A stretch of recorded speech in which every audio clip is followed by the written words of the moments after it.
The first body turned up on a Tuesday in early October. I know it was a Tuesday because I'd just done my weekly equipment check that morning. Flashlight batteries, first aid kit, the radio that cuts out whenever the weather comes in off the lake. I'd logged everything and was doing a shoreline patrol east of Miners Beach when I found him, wedged into the entrance of a sea cave about 40 feet from the waterline. Face down, waterlogged in the way that means it's been a while. I've been working pictured rocks for 11 years. You see drownings out here. The shoreline looks manageable from a kayak until it isn't, and then it really isn't. The sandstone cliffs don't care about your experience level or your life jacket, so I called it in, secured the area as best I could alone, and waited for county to show up. That's the job. You find the thing, you call it in, you wait. Alyssa Moreno drove up from Marquette. I'd worked with her a few times before. She's the county medical examiner, handles anything that comes out of Lake Superior in this jurisdiction. She's efficient, doesn't really invite small talk. She looked at the body for about 20 minutes, asked me 2 questions about when I'd found it and whether I'd moved it, then told me it was a drowning and that she'd have paperwork to me by end of week. I filed my incident report that afternoon. Closed case. I moved on. 2 weeks later, I found another one. Same cave, same general position, face down in the shallows just inside the entrance. Different guy. Younger, I thought, though it was hard to tell. The lake does things to a body. I called it in. Moreno came back up from Marquette, and she ruled it a drowning again. 2 questions, same questions. Efficient. She didn't mention the first one, and I didn't bring it up. That one bothered me a little, I'll admit. Same cave twice in 2 weeks is a coincidence, but it's not impossible. That stretch of shoreline has a particular current pattern that funnels debris, and sometimes people, into the cave entrance. I knew that from 11 years of watching the water move. I wrote it up in my report, noted the location pattern, suggested we flag the cave for seasonal signage.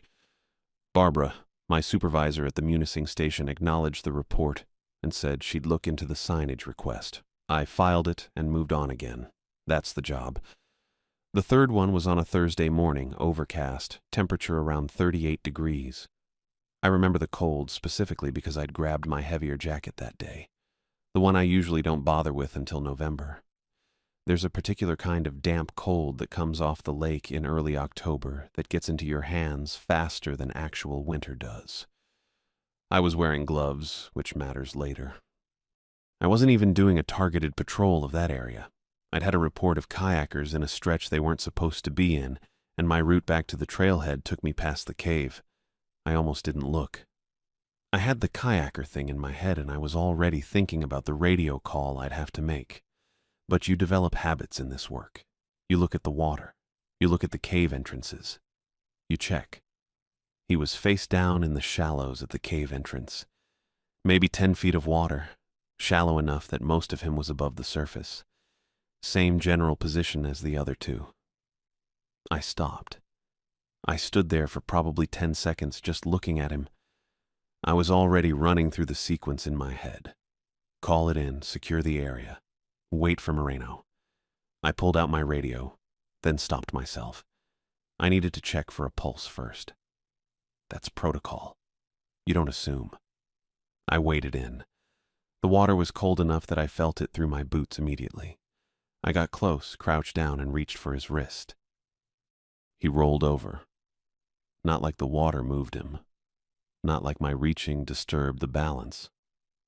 He rolled over on his own, in one motion, and I was looking at his face. I don't really know how to write this part. I'm not great at describing things that don't have a good category. His eyes were open. They were too large. Not dramatically, not like a cartoon, just slightly too large in a way that your brain registers before you can explain why it's wrong. And they were filmed over white. Both of them. Completely white, no iris visible. Like something had grown over them. His hands were wrong too. I noticed that next. His fingers had fused together, not webbed, not like a birth defect, just solid. Like the individual fingers had merged into a single mass on each hand. The skin was continuous, smooth, and there was a sound coming from him, wet and rhythmic, coming from his chest or his throat. I couldn't tell. It wasn't breathing. I know what breathing sounds like. This wasn't that. It was regular, though. Whatever it was regular. I stood up. I took 2 steps back. The water was at my shins, and I couldn't feel my feet anymore, and I was looking at him, looking at me with those white, filmed-over eyes, and I thought, very clearly, I should not be here. So I left. I turned around, and I walked out of the water, and then I was on the rock shelf, and then I was on the trail, and then I was moving faster than I normally move. I didn't run, exactly. I just moved with a lot of intention in the direction of away. The trail back to the trailhead is about 1.25 miles, and I did it in a lot less time than usual. The sound stayed with me. That wet, rhythmic sound. I kept expecting to hear it behind me, and I never did, which was almost worse. I got back to my truck. I sat in the driver's seat. My hands were shaking a little, which I noticed the way you notice a low tire. Something to address, not something to panic about. I'd left my radio in my hand the whole way back without calling anything in. I was still holding it. I sat there for a minute. The lake was flat and gray through the windshield. No wind. The kind of quiet that feels like the weather is deciding something. I started the truck and drove back toward Munising. The Munising station is a squat brown building off Washington Street with a parking lot that needs repaving and a bulletin board inside the front door that's been showing the same bear safety poster since I started there. I pulled in around 10:30. The lot was mostly empty. Barbara's truck was there. I sat in mine for a second, looking at the building. Then I went in. She was at her desk in the back office, going through something on her computer. She looked up when I came in. I probably looked rough. I hadn't checked. "Tanner," she said. "I need to report something," I said. "That's me." Very smooth opener. She closed whatever she had open and pointed at the chair across from her desk. I sat. She folded her hands and waited. That's Barbara's thing. She doesn't prompt you. She just waits until you talk. It works. I talked. I told her about the cave. The body face down in the shallows. How I'd reached for the pulse check and it had rolled over on its own. The eyes, the hands, the sound it was making. I kept it factual and in order, the way you're supposed to file a verbal report. And I watched her face while I did it. That's the part I keep coming back to. I watched her face. Nothing happened on it. Not the usual stuff people do when you tell them something disturbing. No slight widening of the eyes, no jaw tightening, no careful neutral expression that's actually the face someone makes when they're working to stay neutral. She just listened. Like I was telling her about a downed tree on the trail, like this was a thing that fit into a category she already had.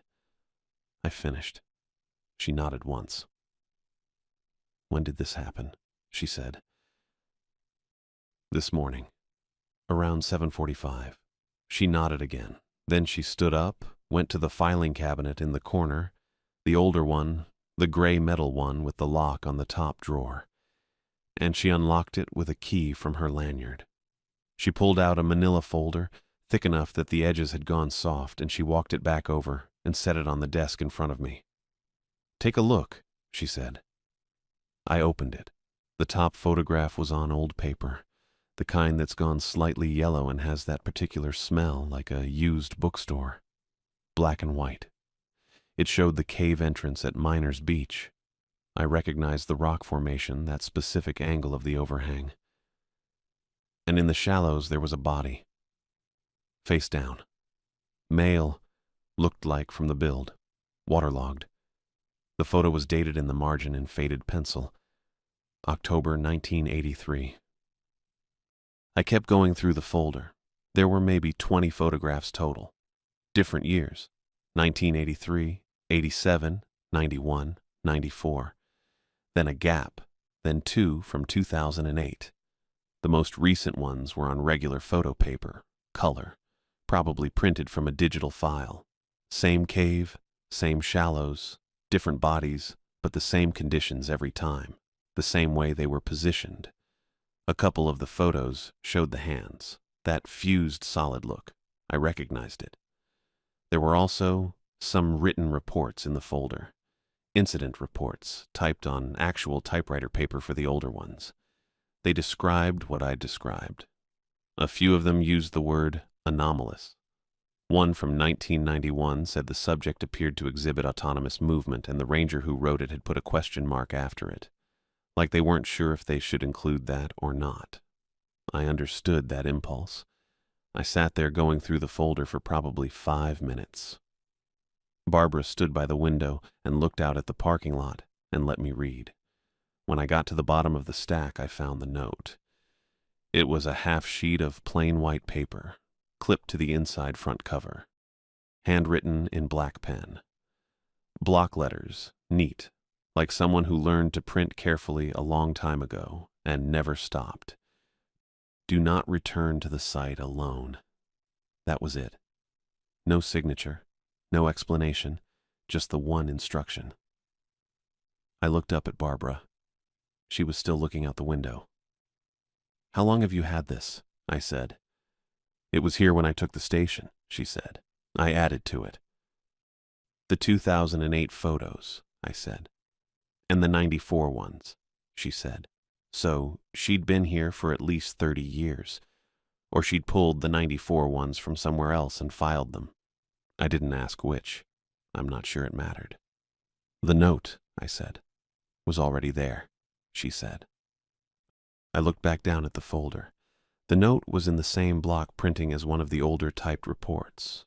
Not typed, that one, handwritten in the margin. I couldn't tell if it was the same person. Could have been. 40 years is a long time to keep one instruction consistent. "What is it?" I said. She looked at me then. "I don't know," she said, and I believed her, which was its own kind of problem. I closed the folder and pushed it back across the desk. She picked it up and put it back in the drawer and locked it. That was the whole conversation, basically.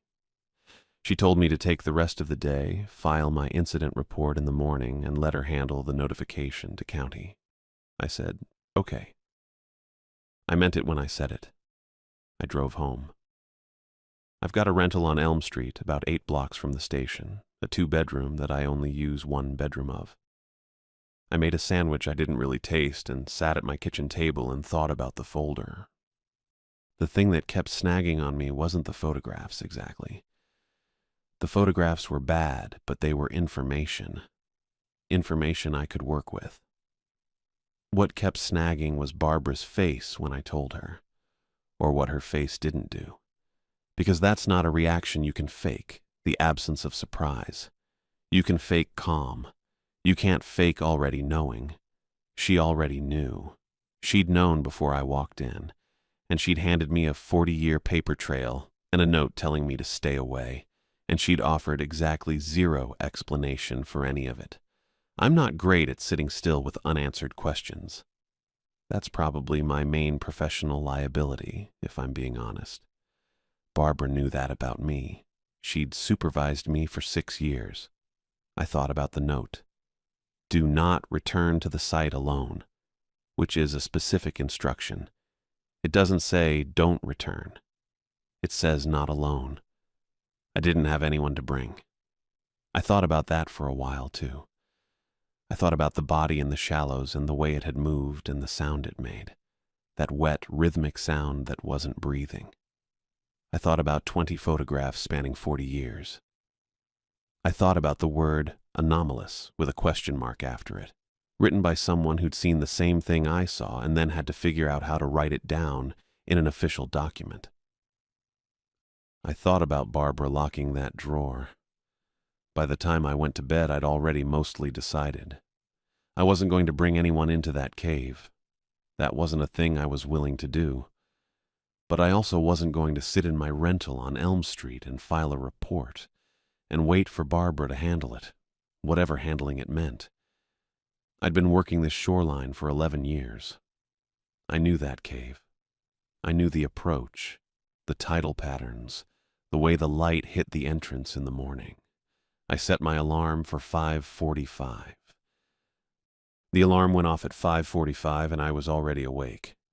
I'd been lying there for about 20 minutes, just staring at the ceiling of my rental on Elm Street, listening to the heat kick on and off. I got up, made coffee in the little drip machine on the counter, and stood at the kitchen window while it brewed. Still dark out. The street was empty. I drank the coffee standing up, rinsed the mug, and put on my jacket. I drove out to Miners Beach with my personal truck, not the patrol vehicle. I don't know exactly why. Felt like the right call. The parking area was empty. October on a Tuesday, that early, that cold, nobody out there. I grabbed my flashlight and my field kit out of the back seat and walked the beach path down to the waterline. The lake was flat and dark. The sandstone cliffs ran out to the left, pale orange in the early light, and I could see the cave entrance about 200 yards along the base. The tide was low. I walked the shoreline to the entrance without getting my boots wet, which was lucky.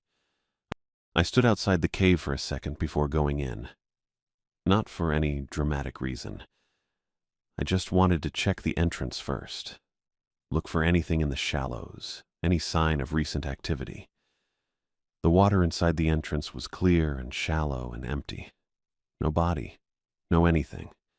Just the cave floor and the sound of water moving somewhere deeper in.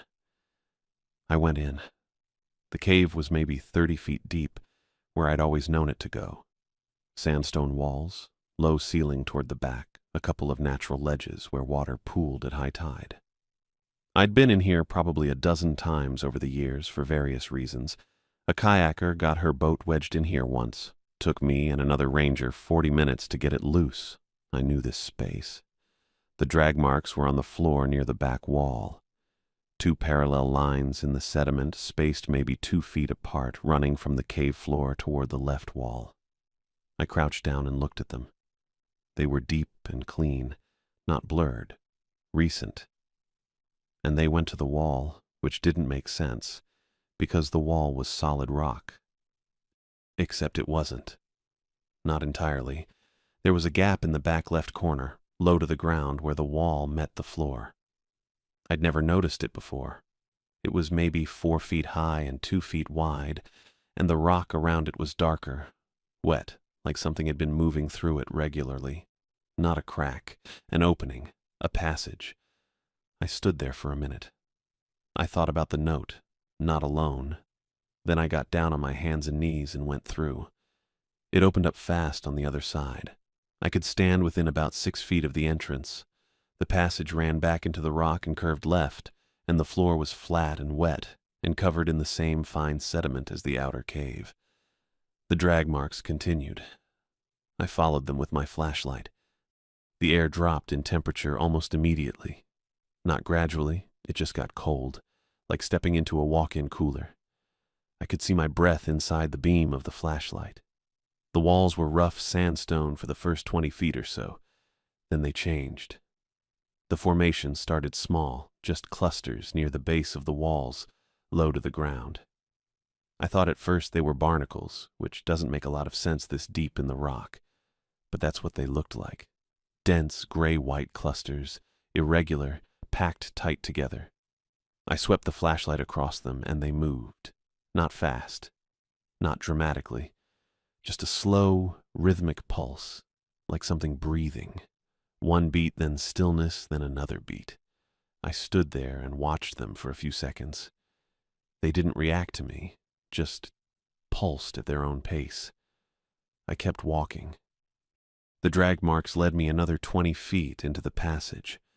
The formations covered more of the walls the deeper I went, up past knee-height now, then waist-height, pulsing slow in the flashlight beam. I kept the light moving and kept my eyes on the floor and didn't touch anything. I almost missed her. She was against the right wall, in a section of the passage where the wall curved inward slightly, making a kind of shallow alcove. If I hadn't been sweeping the flashlight, I would have walked past her. Barbara was sitting upright. Her back was against the wall, her legs straight out in front of her, her hands folded in her lap. She was in her field jacket. Her eyes were closed. I stopped. I stood there for probably 10 seconds just looking at her. Then I went over and crouched down and checked for a pulse, even though I already knew. Her skin was cold. Not just cold from the cave cold. She'd been dead for a while. At least a day, probably more, based on the temperature in there and what I could see. I'm not a medical examiner, but I've found enough bodies on this shoreline to know. I sat back on my heels and thought about the folder. The photographs, the reports, the note clipped to the front. She'd handed me that folder yesterday afternoon. She'd unlocked the drawer and pulled it out and told me not to go back alone. And then she'd come here. She'd come here before she warned me away, or she'd come here after. And either way, she'd known exactly what she was walking into, and she'd done it anyway. I don't know what she was looking for. I don't know if she found it. She was sitting so upright. That was the thing that kept snagging at me.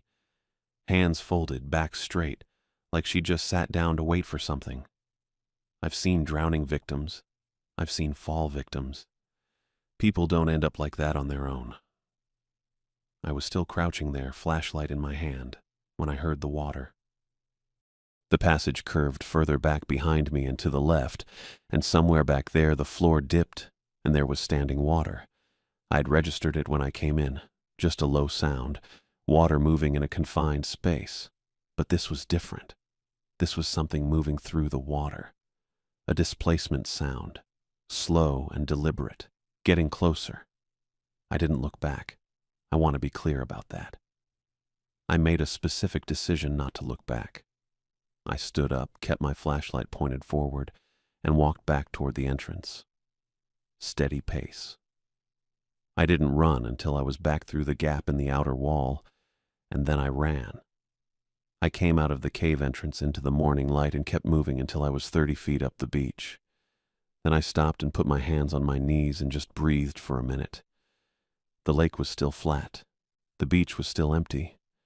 The sandstone cliffs ran out in both directions like nothing had happened. I straightened up and looked back at the cave entrance. Nothing came out of it. I stood there for a while anyway. Barbara had come back here, knowing what was in there. She'd handed me a folder full of 40 years of evidence, told me to stay out, and then walked back in herself. I didn't understand that. I still don't, really. Maybe she thought she could do something about it. Maybe she'd been trying to do something about it for a long time. She'd had that folder in a locked drawer, which means she'd been sitting on it, which means she'd known about this longer than I had. I walked back to my truck. My hands were steady, which surprised me a little. I sat in the driver's seat for a few minutes without starting the engine. The heater would have been nice, but I didn't move. I just sat there, thinking about Barbara sitting upright in the dark with her hands folded, and the sound of something moving through the water behind me, and the word dormant written in red pen in the margin of a photograph I hadn't seen yet, but would find eventually. I started the truck and drove toward town. Mario Lane's office smelled like old coffee and something floral, probably an air freshener losing a fight with years of accumulated stale air. He had a little ceramic dish of hard candy on the corner of his desk, the kind nobody actually eats. I sat down across from him and told him what I'd found. I kept it factual. I said I'd gone back to the cave that morning. I said I'd found Barbara Johnston deceased inside the passage. I said the passage didn't appear on any current survey, and I said there was something else in there with her. I didn't try to describe it. I just said it was in the water and it was moving, and I left. Mario listened.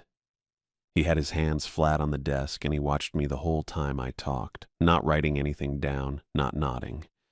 He had that particular stillness that some people get when they're not processing what you're saying so much as deciding what to do with it. When I finished, he asked me one question. "You sure she was dead?" "Yes." He nodded slow. Then he picked up his desk phone and dialed. That was it. No follow-up. Didn't ask me how Barbara looked, didn't ask about the passage, didn't ask what I meant by something else in there with her. He just dialed and turned his chair about 45 degrees away from me while it rang, like I wasn't sitting right there. I heard him say, "Yeah, it's Lane." We've got a situation up at Pictured Rocks. Then a pause. Then, the cave system, yeah. Another pause. Longer. Copy that. He hung up and turned back around. Go home, he said. Get some sleep. Someone will be in touch. I asked who. Someone who handles this kind of thing. I didn't push it, partly because Mario Lane had the particular energy of a man who had reached the exact ceiling of what he was going to tell me, and partly because I was tired in a way that had gotten into my bones somewhere around the time I'd found Barbara and hadn't left since. I drove back to my place on Prospect Street, which is a rental with bad insulation and a landlord who keeps promising to fix the kitchen faucet, and I sat on the couch and didn't turn on the TV or make food or do anything useful. I just sat there until it got dark. Then I went to bed. Someone was in touch the next morning. She was standing outside the ranger station at 8:15 when I pulled up. Dark coat, structured briefcase, hair pulled back tight. She looked like she'd taken a wrong turn on the way to a board meeting in Chicago and hadn't adjusted her expectations accordingly. The parking lot had a puddle the size of a kiddie pool from the overnight rain, and she was standing about 4 inches from the edge of it like she'd calculated the exact safe distance. Gabriella Morse, she said. Army Corps of Engineers. Government liaison. She shook my hand once, firm, and that was the introduction. We went inside and sat at the small table in the break room because my actual office had a broken chair I'd been meaning to swap out, and I didn't want to deal with that. She set her briefcase on the table but didn't open it yet. She had a legal pad and a pen, and she put them both in front of her like she was setting up for something. Then she asked me about the cave. Not about Barbara. Not about me. About the cave. She asked about the depth of the main passage, how far in I'd gone before I found the side channel, whether the floor was sediment or exposed rock. I answered. She wrote things down in small, neat handwriting. Then she asked about the formations on the walls. I said they looked like barnacle clusters. She wrote that down without any change in her face. I said they pulsed when my flashlight hit them. She wrote that down too. I watched her write it, and I had this specific feeling I couldn't quite name at the time. It took me a few days to figure out what it was. It was the feeling of saying something out loud that you were half hoping someone would push back on, and they don't. They just write it down, which means they already knew and they've been waiting for you to catch up. She asked if the pulsing was rhythmic or irregular. I said rhythmic. She asked if I noticed any smell. I said cold. Just cold air. Colder than it should have been that far in. She nodded and wrote that down too. She never asked me what I thought it was. She never asked if I was okay. She asked 8 or 9 very specific questions, and she wrote down every answer, and when she was done, she set the pen down and opened the briefcase. She put a document on the table, about 6 pages, stapled. She slid it toward me. I picked it up and read it. The first page reclassified Barbara Johnston's death as a climbing accident, accidental fall in a restricted area. The second page covered the 3 bodies, all ruled drownings, consistent with the medical examiner's findings.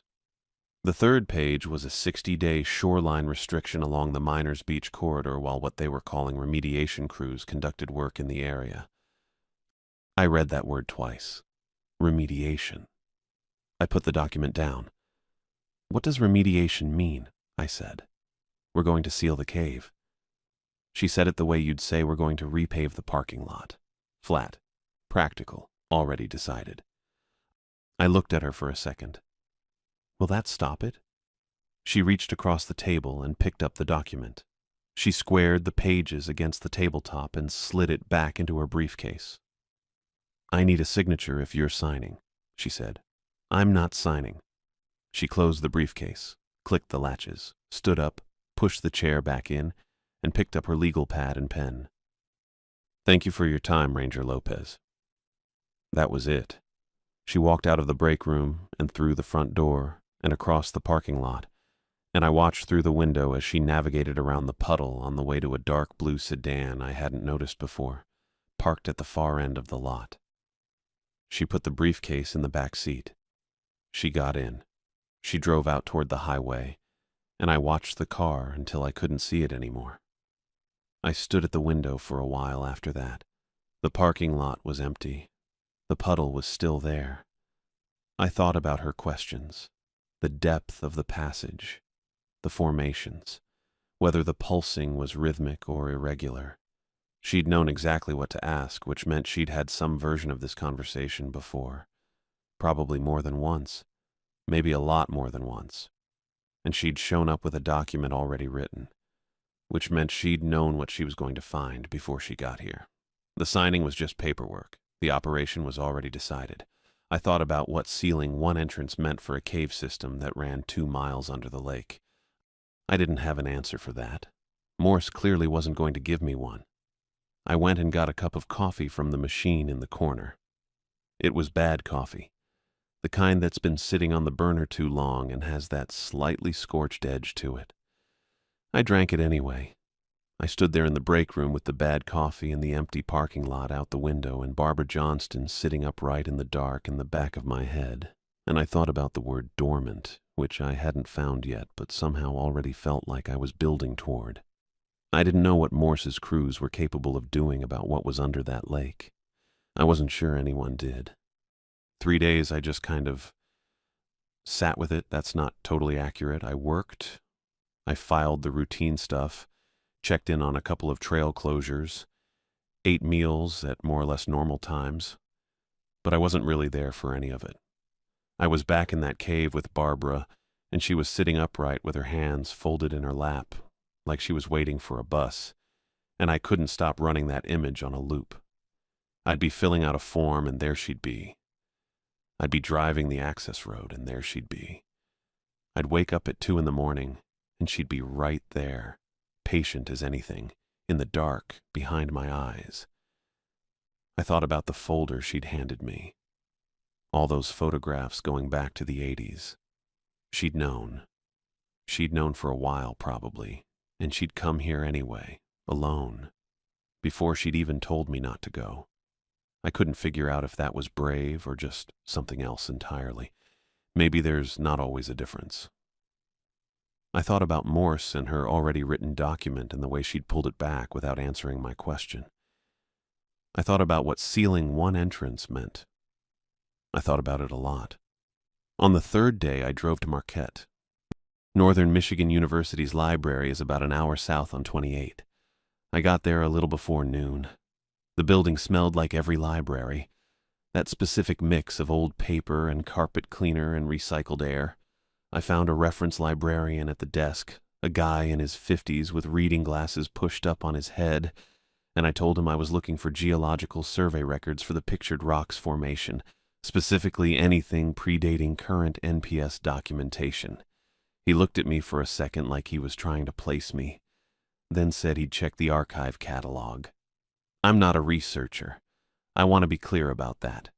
I know the park. I know the rock formations the way you know a route you've driven 1,000 times, but I don't have any kind of geology background. I figured I'd be in over my head pretty fast. I also figured it didn't matter much because I wasn't looking for technical data. I was looking for something specific, and I'd know it when I found it. The librarian came back with a cart. Not a huge one, but more than I expected. Survey records, bound reports, a couple of rolled map tubes in cardboard sleeves. He set it up at one of the long tables near the window and told me the archive copies couldn't leave the building and to let him know if I needed the microfilm reader. I thanked him and sat down. I went through the newer stuff first, mostly out of habit. 1990, 86, 79. Standard survey language, geological measurements, formation classifications. Nothing I didn't already know from the NPS documentation I'd been looking at for 11 years. I unrolled a couple of the maps and cross-referenced them with what I had in my head. The cave near Miners Beach showed up on all of them, marked the same way, classified the same way. Single access point. Dead end at roughly 40 feet. I kept going back. The 1962 survey was in a bound report with a dark green cover. water-stained at the bottom corner. The paper inside was that slightly yellowed, slightly brittle kind that makes a specific sound when you turn the pages. I went through it slowly. The maps in the 62 survey were different. Same cave, same location, but the passage didn't end at 40 feet. It kept going. The survey had mapped the full system, 2 miles, roughly, running northeast under the lake bed. And along that 2-mile stretch there were 7 marked access points. 7. The one I knew, and 6 others, distributed across the lake bed at intervals, some of them well outside the park boundary. I sat there for a minute with that. None of those 6 additional points were in any current documentation. Not the NPS maps, not the more recent surveys, not anything on the card in front of me from any year after 62. They'd been there in 62, and then they were just gone. Not disproven, not reclassified. Gone. Someone had made a decision about what the current maps would show and what they wouldn't, and that decision had held for over 60 years. I turned more pages. The photograph was near the back of the report, tucked between 2 pages of formation data. Black and white, a little grainy the way field photographs from that era always are. It showed the cave wall. I recognized the texture of the sandstone. And covering a section of it were the formations, the ones I'd seen pulsing when my flashlight hit them. In the photograph, they weren't pulsing, obviously. It was a photograph. But I recognized the shape of them, the clusters, the way they covered the rock. Someone had circled them in red pen. The ink had faded to a kind of rust color, but it was still clear. And in the margin next to the circle, in handwriting that was small and pretty neat, one word, dormant. I read it a few times. I'm not sure what I was expecting. Something more, maybe. An explanation, a warning, a name. But it was just the one word, and it was enough. Dormant doesn't mean gone. It doesn't mean stopped or dead or neutralized. It means waiting. It means whatever conditions produced the active state weren't currently present, and the word implies those conditions could come back. Whoever wrote it knew the difference between dormant and dead, and chose the accurate one. That was written in 1962. 62 years of dormant, and then 3 bodies in a sea cave in October. I sat with that for a while. The library was quiet. A couple of students at the other end of the room, somebody printing something near the door. Outside the window it was gray and cold, and starting to look like it might snow. I thought about Morse's cruise sealing the one entrance I knew about. I thought about 6 other access points under the lake that weren't on any current map, that Morse either didn't know about or wasn't addressing. I thought about 2 miles of cave system running northeast under open water. I thought about what dormant implied about right now, about whether the word still applied, about what the 3 bodies meant for the timeline. I didn't come to any conclusions. I'm not sure there were any to come to. I just sat there with the 62 survey open to that photograph and felt something settle into place that I'd been trying not to look at directly for 3 days. I took a photograph of the map with the 6 access points on my phone. I took a photograph of the barnacle formations with the red circle and the word in the margin. Then I closed the report, returned everything to the cart, and went and told the librarian I was done. I got back to Munising a little after 4. The station was quiet, just the end-of-day stuff. A couple of rangers finishing up paperwork, the radio doing its low background chatter. I went to the front desk. Jade was there, working through what looked like a stack of maintenance request forms. She looked up when I came in. I told her I needed to file a transfer request. Arizona, preferably somewhere in the southern district. I said I knew it was late in the season for it. She didn't ask why. She just pulled up the form on her computer and started typing. Name, badge number, current station, requested station. She asked me a couple of clarifying questions in that mild, even way she had, and I answered them, and she kept typing. It took maybe 10 minutes. She printed the confirmation, stamped it, handed it across the desk. I signed it. She took it back and put it in the outgoing tray without making a big thing of it. But when she handed me my copy, she looked at me for just a second. Not long. It wasn't a look that said anything out loud. It was the look of someone who's watched a situation from a certain distance and understands more about it than they've been told. Like she'd seen the shape of what had happened even without the details. Like she was just glad I was still standing in front of her desk to sign the form. I folded the copy and put it in my jacket pocket. "Thanks, Jade," I said. "Safe travels," she said, and went back to her maintenance forms. I walked out to the parking lot. It was getting dark early the way it does in November up here, the light going flat and gray by late afternoon. I sat in my truck for a minute with the engine running and the heater working on it and the confirmation copy in my pocket. The transfer was in.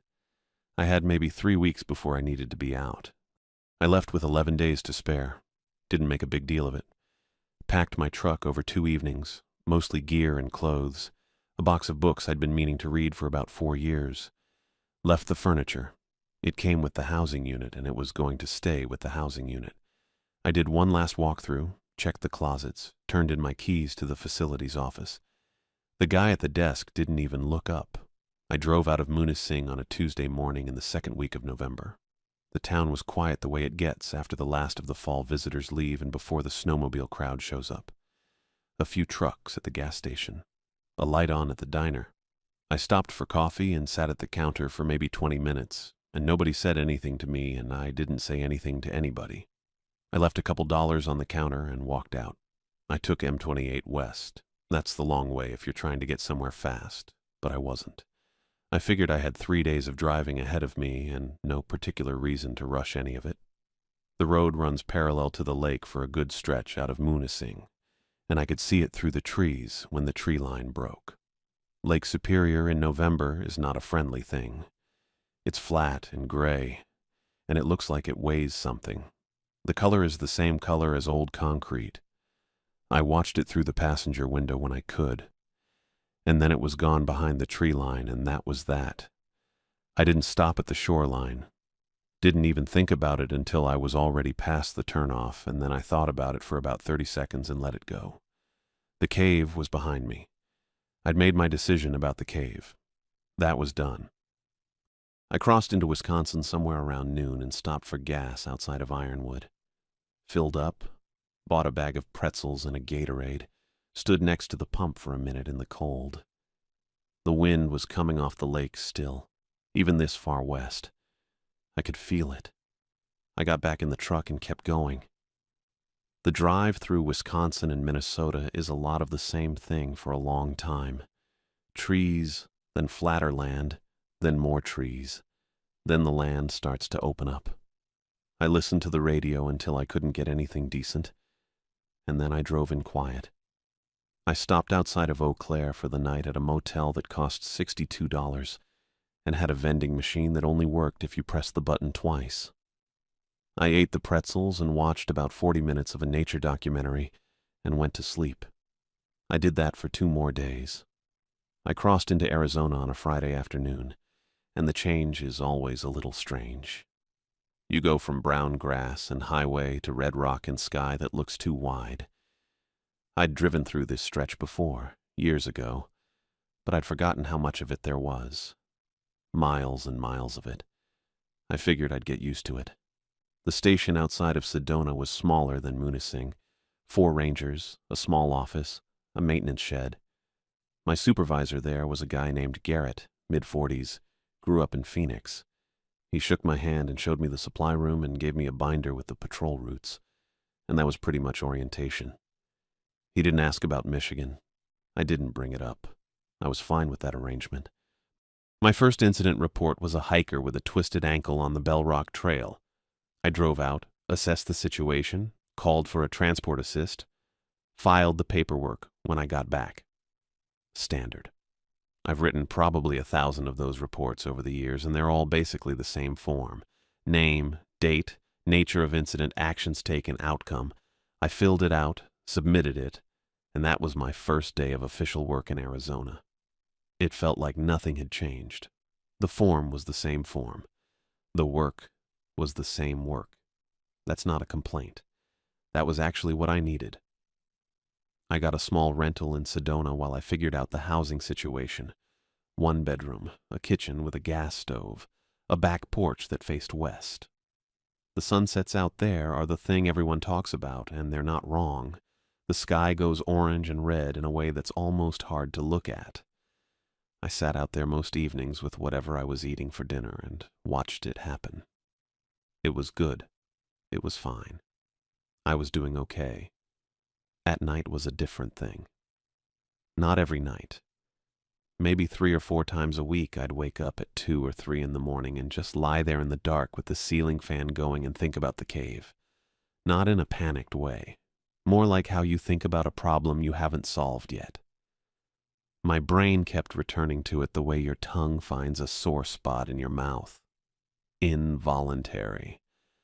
Just something it kept doing.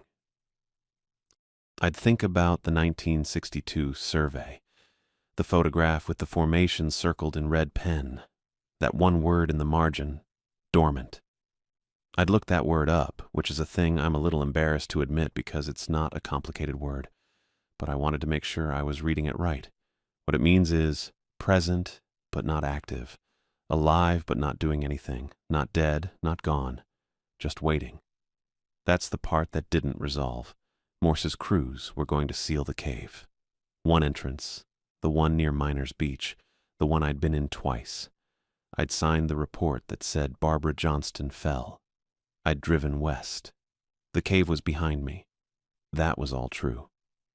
But the 1962 survey showed 6 other access points, none of them in any current NPS documentation, all of them somewhere along 2 miles of rock under open water. And whatever was in that cave had been in there since at least 1962, probably longer, and the word someone had used to describe it was dormant, which meant it had been different before, more active, and then it had gone quiet. And then 3 bodies turned up in the same cave across a span of 2 weeks in October. I don't know what changed. I don't know what the cycle is, if there is one. I don't know if Morse's people sealed the cave or just filed a report saying they did. I don't know what Barbara knew that she didn't tell me, and I've thought about that part more than I probably should. She had that folder. She'd had it for a while. She'd gone back to the cave before she warned me away from it, which means she knew something about what was in there and she went anyway. And I've spent a fair amount of time trying to understand what she was thinking, and I keep coming up empty. Maybe she was trying to confirm something. Maybe she thought she could handle it. Maybe she just needed to see it herself before she could tell me not to. I don't know. Her family was told she fell.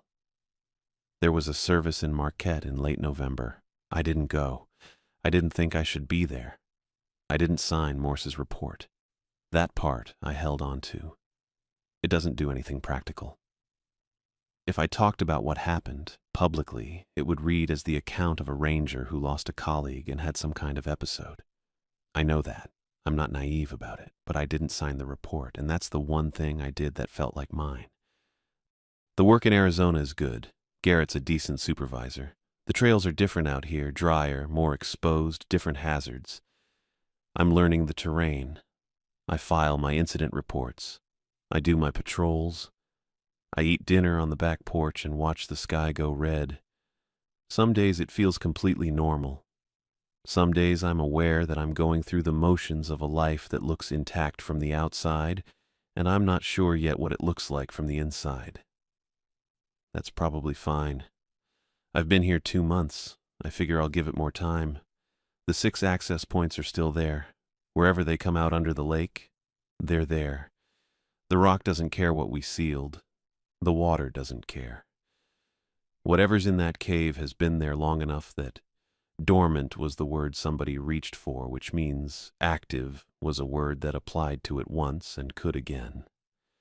I think about that at 2 in the morning when the ceiling fan is going and the desert is quiet outside. I'm alive. I'm employed. I'm doing the job. That's what I've got.